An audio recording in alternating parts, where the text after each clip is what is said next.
제가 신학생 때 도서관 앞에 있는 계단에 앉아서 성경에 나오는 이야기들에 대해서 참 많은 토론을 했었습니다. 그 가운데 하나가 바로 오늘의 본문인데요. 가늠한 여인의 이야기가 바로 그것입니다. 과연 예수님께서 땅에 뭐라고 쓰셨겠느냐라고 하는 것이 논의의 주된 주제였습니다. 성도님들께서도 이 본문을 읽으실 때 혹시 생각해 보신 적이 있으십니까? 가늠한 여인의 이야기에서 예수님은 땅에 두 번 글씨를 쓰셨는데요. 뭐라고 쓰셨을까요? 동기들 사이에서 여러 가지 의견들이 오고 갔습니다. 예수님께서 그냥 땅에 낙서하신 것이다 에서부터 여인의 죄목을 쓰셨던 것이다. 아니다. 사람들의 죄목을 쓰셨을 것이다. 아니다. 그냥 쓰는 척 하셨을 것이다까지 3-4시간 동안 수많은 이야기들이 오고 갔지만 결국 결론이 나지 않은 상태로 논의가 끝났던 기억이 있습니다. 동기들 가운데 한 명은 본인이 천국에 가서 예수님을 만나면 가장 먼저 이것부터 먼저 여쭤볼 것이라고 하였었습니다. 예수님, 그때 손가락으로 땅에 뭐라고 쓰셨었나요? 2번이나 쓰셨던데 첫 번째는 뭐라고 쓰시고 두 번째는 뭐라고 쓰셨습니까? 사실 저도 굉장히 궁금합니다. 나중에 천국 가면 저도 예수님께 꼭 여쭤볼 것입니다. 그런데 신학을 공부하면서 한 가지 알게 된 사실이 있는데요. 꼬꼬마 시절에 도서관 앞에서 나눴던 동기들과의 그 토론이 사실은 신약의 난제였다는 사실입니다. 신약의 난제가 몇 가지가 있는데요. 그 가운데 한 본문이 바로 가늠한 여인의 이야기에 관한 것입니다. 그렇게 대략 20년이 지나서 얼마 전 수업 시간에 또 요한복음 8장에 대해서 연구를 하게 되었고, 마찬가지로 예수님께서 땅에 뭐라고 쓰셨는지에 대한 질문이 또 제기되었습니다. 하지만 그것은 여전히 알 수 없다로 결론이 내려졌습니다. 다만 어렸을 때 도서관 앞에서 하던 토론과 다른 것이 있다면 이제는 예수님께서 땅에 뭐라고 쓰셨는지에 대한 여러 학자들의 주장을 그런 의견과 함께 그것을 뒷받침하는 여러 근거들에 대해서 신학이라고 하는 학문적인 영역 안에서의 다양한 시도들을 알게 되었다는 사실입니다. 그런데 이 본문에서 무엇보다도 중요한 것은 바로 예수님께서 땅에 뭐라고 쓰셨느냐가 아니고 바로 가늠한 여인을 대하신 예수님 모습이었습니다. 예수님께서 여느 때처럼 감람산에서의 쉼을 마치시고 아침에 성전으로 들어가셔서 백성들을 가르치셨습니다. 그런데 그때 서기관들과 바리새인들이 음행 중에 잡힌 한 여자를 끌고 와서 가운데 세웠습니다. 그리고 예수님께 말합니다. 이 여자가 간음하다가 현장에서 잡혔는데 어떻게 할까요? 모세의 율법에 이러한 여자를 돌로 치라고 명하였는데 예수 당신은 어떻게 생각합니까? 그러자 예수님께서는 몸을 굽혀 손가락으로 땅에 무언가를 쓰셨습니다. 그리고 그 내용은 우리가 전혀 알 수가 없습니다. 그런데 7절에 보시면 그들이 묻기를 마지 아니하는지라라고 되어 있는데요. 즉 바리새인과 서기관들이 질문을 멈추지 않고 집요하게 계속 퍼부었던 것입니다. 그리고 드디어 예수님께서 말씀하십니다. 너희 중에 죄 없는 자가 먼저 돌로 치라. 그리고서 예수님께서는 또다시 몸을 굽혀 손가락으로 땅에 쓰십니다. 앞서 말씀드렸던 것처럼 그 내용을 우리는 정확히 알 수는 없습니다. 그런데 9절에 보시면 이 말씀을 듣고 사람들이 떠났다라고 되어 있습니다. 그 이유는 바로 양심의 가책을 느꼈기 때문인데요. 양심의 가책을 느껴서 어른으로부터 시작해서 젊은이까지 하나씩 하나씩 나갔다고 되어 있습니다. 그리고 몸을 굽혀 손가락으로 땅에 쓰시던 예수님께서 일어나셨을 때 그곳에는 여인과 예수님 외에는 아무도 없었다고 성경은 기록하고 있습니다. 그리고서 예수님께서는 말씀하십니다. 여자여, 너를 고발하던 그들이 어디 있느냐? 너를 정죄한 자가 없느냐? 그러자 그 여인은 대답합니다. 주님, 없습니다. 그리고 예수님께서는 다시 말씀하십니다. 나도 너를 정죄하지 아니하노니 가서 다시는 죄를 범하지 말라. 그리고서 예수님께서는 또 말씀하십니다. 나는 세상의 빛이니 나를 따르는 자는 어둠에 다니지 아니하고 생명의 빛을 얻으리라. 아멘. 그런데 여기서 한 가지 의문이 생깁니다. 예수님께서 그 여인이 지은 간음죄가 가볍기 때문에 용서해 주신 것입니까? 율법을 어긴 죄, 특별히 간음죄를 구약 성경은 어떻게 말하고 있습니까? 10계명 중에 간음하지 말라는 계명이 있는데요. 출애굽기 20장 14절에도 간음하지 말라 기록하고 있고 신명기 5장 18절에 또한 간음하지 말지니라라고 기록되어 있습니다. 이 계명은 하나님께서 이스라엘 백성에게 주신 도덕적 율법 중에 하나로서 하나님께서 허락하신 결혼의 신성함을 강조하며 또한 부부간의 충실함과 정절을 지킬 것을 명령합니다. 그랬기 때문에 이 계명을 어기는 자는 중벌에 처했던 것입니다.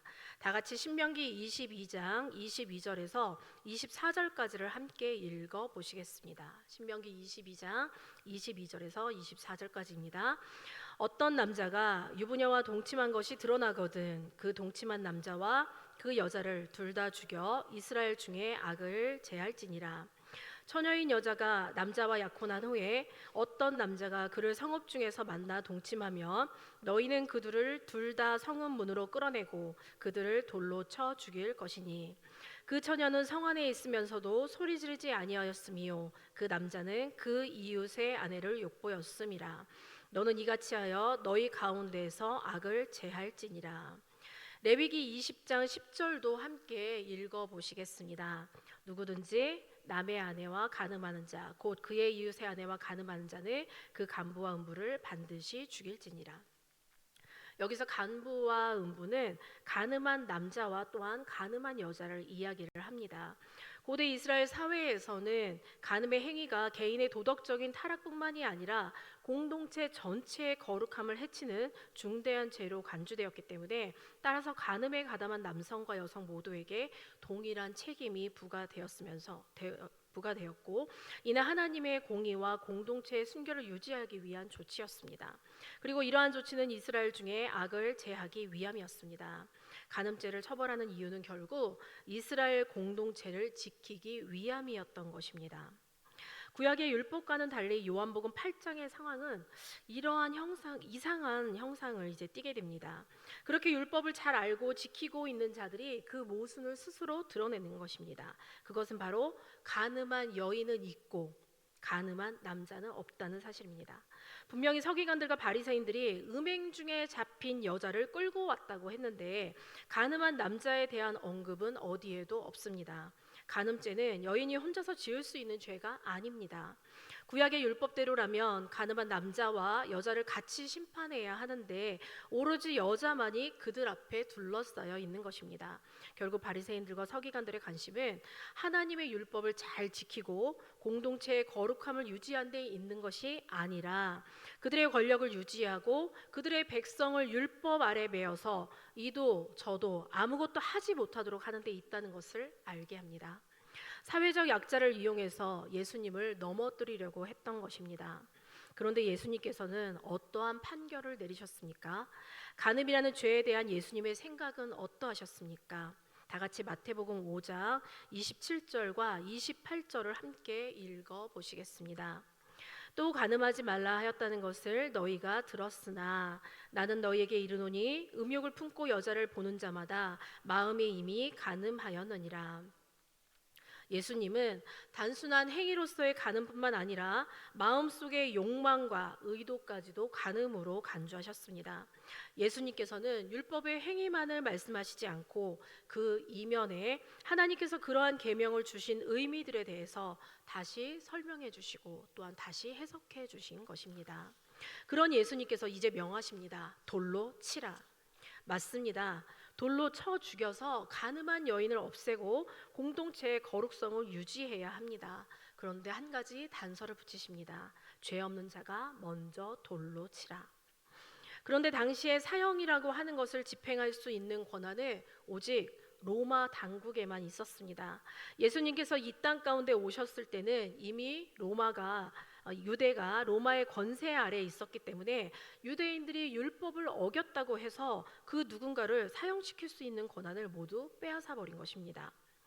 다 같이 요한복음 18장 31절을 읽어 보시겠습니다. 요한복음 18장 31절입니다. 빌라도가 이르되 너희가 그를 데려다가 너희 법대로 재판하라. 유대인들이 이르되 우리에게는 사람을 죽이는 권한이 없나이다 하니 유대인들은 분명히 말합니다. 우리에게는 사람을 죽이는 권한이 없다. 그렇기 때문에 예수님의 십자가 처형 때에도 빌라도에게 예수님을 죽여달라고 요청했던 것입니다. 이스라엘 백성들에게는 율법을 따라 누군가를 처형할 권한이 없었고, 로마는 오직 유대의 사내들인 공회라고 하는 곳에서 사형을 제외한 어느 정도의 판결만 내릴 수 있도록 허락했던 것입니다. 바로 이것이 사두개인과 바리새인들이 쳐놓은 덫이었습니다. 돌로 치지 말라고 하면 모세의 율법을 어긴 것이 되는 것이고, 돌로 치라고 하면 로마의 법을 어기는 것이 되기 때문입니다. 그런데 예수님께서는 가차없이 명령하십니다. 돌로 치라. 오직 로마에서만 사형을 명할 수 있는데 예수님께서는 그 자리에서 즉결 심판을 하신 것입니다. 이 이야기가 로마 당국자들의 귀에 들어간다면 바리새인과 서기관들의 그 꾀임은 성공한 것이 되는 것입니다. 그런데 돌로 치라는 율법을 어긴 죄에 대한 벌은 선포되었지만 그 여인은 죽지 않습니다. 그리고 모두에게 그 죄에 대해서 다시 가르쳐 주십니다. 사실 가늠한 여인이 끌려온 그 자리는 예수님께서 그의 백성들에게 가르침을 전하는 자리였습니다. 그런데 갑자기 이 자리가 죄에 대한 심판의 자리로 바뀐 것입니다. 다 같이 누가복음 21장 37절과 38절을 읽어 보시겠습니다. 예수께서 낮에는 성전에서 가르치시고 밤에는 나가 감람원이라 하는 산에서 쉬시니 모든 백성이 그 말씀을 들으려고 이른 아침에 성전에 나아가더라. 아멘. 예수님께서는 감람원에서 쉼을 마치시고 백성들을 가르치시기 위해서 이른 아침부터 성전에 나와 계셨습니다. 그런데 이를 이미 알고 있었던 종교 지도자들은 기다렸다는 듯이 예수님 앞에 그 여인을 데리고 나온 것입니다. 이스라엘 백성들은 이 사건을 통해서 무엇을 가르침을 받게 되었습니까? 그들은 예수님께서 돌로 치라고 명령하시는 것을 두 눈으로 보게 됩니다. 요한복음의 예수님은 한 사람과 오랜 시간 동안 대화를 나누면서 그들을 깨닫게 하시고 깨우쳐 주시는 분이었습니다. 그런데 그렇게 하나하나 차근차근 알려주시던 그 예수님께서 갑자기 그 여인을 돌로 치라고 명령하신 것입니다. 이제 바리새인과 서기관들 비롯한 모든 백성들은 그 여인을 돌로 치면 되고 그 여인은 돌에 맞아 죽으면 공동체 안에서의 문제는 모두 해결이 됩니다. 그런데 어떠한 결과가 주어졌습니까? 9절에 보시면 어른으로부터 시작하여 젊은이까지 하나씩 하나씩 나갔다고 되어 있습니다. 그런데 왜 나갔다는 표현을 사용을 할까요? 이 사건이 일어난 곳은 어디였습니까? 이 사건이 일어난 곳은 어디였습니까? 예수님께서 삭개오를 만났던 길 한복판이었습니까? 아니면 오병이어의 기적을 행하셨던 들판이었습니까? 아니면 상상수훈을 말씀하셨던 산이었습니까? 아니면 물 위를 걸으시던 호수였습니까? 떡을 떼어 먹이시던 누군가의 집이었습니까? 아니었습니다. 그곳은 바로 성전이었습니다. 다 같이 요한복음 8장 20절을 함께 읽어보시겠습니다.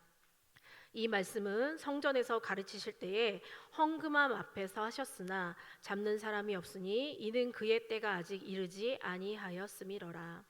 예수님께서 헌금함 앞에서 가르치셨다고 언급하고 있는데 이 헌금함은 성전에서 여인의 뜰이라고 하는 공간으로 남성과 여성 모두가 접근할 수 있는 공간이었고 많은 사람들이 모일 수 있는 장소였습니다. 그런데 그 성전 안에서 성전을 더럽히는 일이 행해지면 안 되는 것이었습니다. 다 같이 신명기 22장 24절 상반절을 함께 보시면요. 가늠한 자들을 다스리는 벌에 대해서 나옵니다. 너희는 그들을 둘 다 성읍 문으로 끌어내고 그들을 돌로 쳐 죽일 것이니라고 상반절에 기록되어져 있습니다. 그리고 레위기 24장 14절을 보시면 신성 모독한 자들을 다스리는 벌에 대하여서도 그 저주한 사람을 진영 밖으로 끌어내어 그것을 들은 모든 사람이 그들의 손을 그의 머리에 얹게 하고 온 회중이 돌로 그를 칠지니라 라고 되어 있습니다. 가늠한 자와 신성 모독한 자의 벌에 대한 공통점이 있는데요. 그것은 바로 진영 밖 혹은 성문 밖으로 끌어내어서 돌로 친다는 것입니다. 왜냐하면 이스라엘 백성들이 거하는 성문 안 그리고 진영 안 성전 안은 거룩한 곳이었기 때문에 죄를 다스릴 때는 진영 밖 성문 밖에서 이루어져야 한다는 사실입니다. 왜냐하면 공동체의 거룩성을 유지하기 위함이었습니다. 그런데 성문 안에서 심지어는 예루살렘 성 안에서 가장 중심이 되는 성전 안으로 바로 이 종교 지도자들은 그 여인을 끌고 들어왔고, 예수님께서는 성전 안에서 돌로 치라는 명령을 내리신 것입니다. 그러니까 원래대로라면 이 여인을 돌로 치기 위해서 다시 그 여인을 끌고 성문 밖으로 나가야겠지만 아무도 그렇게 하지 않았습니다. 여인을 남겨둔 채 모두 성전을 떠났다고 성경은 기록하고 있습니다. 예수님의 말씀을 듣기 위해 모였던 수많은 백성들이 그렇게 하나둘 사라진 것입니다. 그리고 그 이유는 바로 양심의 가책을 느꼈기 때문이라고 성경은 분명히 기록하고 있습니다. 사실 사두개인과 바리새인의 예수님에 향한 질문은 예수님께만 곤란한 질문이 아니었습니다. 가늠한 여인을 돌로 쳐야 한다는 것은 모든 백성이 다 알고 있는 것이었습니다. 그런데 막상 돌로 치라는 예수님의 명령을 받았을 때 그들이 돌로 치게 되면 모세의 율법은 지키지만 로마의 법은 어기게 됩니다. 그런데 돌로 치지 않으면 모세의 율법은 어기고 로마의 법은 지키게 되는 딜레마에 빠지게 되는 것입니다. 하나님의 법을 지킬 것인가, 세상의 법을 지킬 것인지 백성들은 결정해야 하는 순간을 맞닥뜨리게 된 것입니다. 그런데 우리 예수님께서는 그 모든 것을 단숨에 해결해 주십니다. 죄 없는 자가 돌로 치라. 돌로 쳐야 하는 것은 맞는데 죄가 없는 사람이 돌로 치라고 하십니다. 그렇게 고민되고 고통스러운 그 순간을 예수님께서는 한마디로 해결해 주신 것입니다. 힘이 없고 연약하여서 어찌해야 할 바를 모르는 그 백성에게 예수님께서는 제안하신 것입니다. 얘들아, 너희 중에 죄가 없는 자가 돌로 쳐라. 그리고 그들은 양심의 가책을 느껴 물러납니다. 내가 죄인이라고 느낀 바로 그 순간 그들은 모세의 율법에서 건짐을 받습니다. 그리고 로마의 법에서도 자유로워집니다. 그렇습니다. 우리는 모두 죄인입니다. 예수님 앞에서 내가 죄인이라고 인정하는 그 순간 우리는 모두 죄를 해결받습니다. 내가 죄인이라고 인정하는 그 순간 우리는 자유를 얻게 됩니다. 그리고 이제 예수님의 말씀을 따르기만 하면 됩니다. 이제 우리는 예수님을 따르기만 하면 고통스럽게 내 동족을, 내 가족을 정죄하고 죽이지 않아도 되는 것입니다. 그리고 예수님을 믿기만 하면 우리는 구원을 얻습니다. 구원을 얻은 우리는 돌이키는 삶으로 예수님께 응답하기만 하면 되는 것입니다. 예수님의 가르침을 받겠다고 그렇게 아침부터 분주하게 부지런히 모여들었던 수많은 사람들이 모두 사라지고 이제 예수님 앞에는 죄만 짓다가 잡혀온 여인만 덩그러니 홀로 있습니다. 그 여인은 성전에 오고 싶어서 온 게 아니었습니다. 잡혀온 것이죠. 다른 사람들처럼 예배하기 위해 그리고 성경을 배우기 위해 성전에 온 것이 아닙니다. 소위 하나님을 사랑한다고 하는 자들에게 위협을 받았고 성경을 배우기 위해 모여든 사람들 앞에서 벌거벗은 자가 되어 죄가 낱낱이 고해졌고 이제 유대 공동체 안에서 버러지 같은 자신이 죽음으로 사라질 일만 남았는데 그의 앞에 바로 예수님께서 서신 것입니다. 그리고 그 여인을 보며 말씀하십니다. 여인아, 너를 고발하던 자들이 어디 있느냐? 너를 정죄한 자들도 이제 없지. 나도 너를 정죄하지 않을 테니 다시는 죄를 범하지 말아라. 예수님은 우리에게 이렇게 다가오십니다. 유일하게 그 여인을 돌로 칠 수 있었던 죄가 없으신 예수님, 그분이 그 여인의 죄를 용서해 주십니다. 그리고 우리의 죄를 용서해 주십니다. 그 여인이 죄를 깨닫고 돌이키게 하십니다. 또한 우리의 인생이 죄를 깨닫고 돌이키게 하십니다. 예수님을 만남으로 그 여인의 인생은 새롭게 시작이 되었습니다. 비로소 어둠에서 빛으로 옮겨졌습니다. 또한 우리의 인생도 예수님을 만남으로 새롭게 시작되었고 비로소 어둠에서 빛으로 옮겨졌습니다. 이제 결단만 하면 됩니다. 예수님의 말씀처럼 생명의 빛을 얻었으니 이제 다시는 죄를 짓지 아니하고 예수님을 따라 살아가면 되는 것입니다. 사랑하는 당진 성결교회 성도 여러분, 예수님께서 이 땅 가운데 오심으로 우리는 모든 죄를 해결받았습니다. 세상은 그리고 사탄은 어떻게 해서라도 우리가 하나님의 뜻을 저버리고 살아가도록 우는 사자와 같이 달려듭니다. 때로는 짓지 말라고 하는 죄를 짓게 만들고 때로는 사랑하며 살아가라는 명령을 망각하며 살아가도록 합니다. 그리고 너 같은 죄인이 천국에 들어갈 자격이 있느냐고 말합니다. 이제 우리는 깨어서 다시는 죄의 손을 잡지 아니하고 돌이켜 주님께만 나아가야 되는 줄 믿습니다. 우리가 우리의 가정이 그리고 우리의 가문이 세상의 빛으로 오신 예수님만 붙잡고 어두워져가는 이 세상 가운데 빛 가운데 거하며 승리하는 삶을 살아야 되는 줄 믿습니다. 우리의 심령과 가정과 가문을 붙잡고 있는 모든 흑암의 권세를 성령님과 함께 떨쳐버리고 믿음으로 기쁘게 승리하시는 모든 성도님들이 되시기를 간절히 소망합니다. 우리는 소망합니다. 때로는 연약해 보이고 때로는 너무나도 작아 보이지만 우리보다 우리의 다음 세대가 하나님께 반드시 더 가까이 나아갈 줄을 믿습니다. 그러한 소망이 사랑하는 우리 모든 성도님들 가운데 살아 숨쉬기를 간절히 소망합니다. 아멘. 기도하시겠습니다.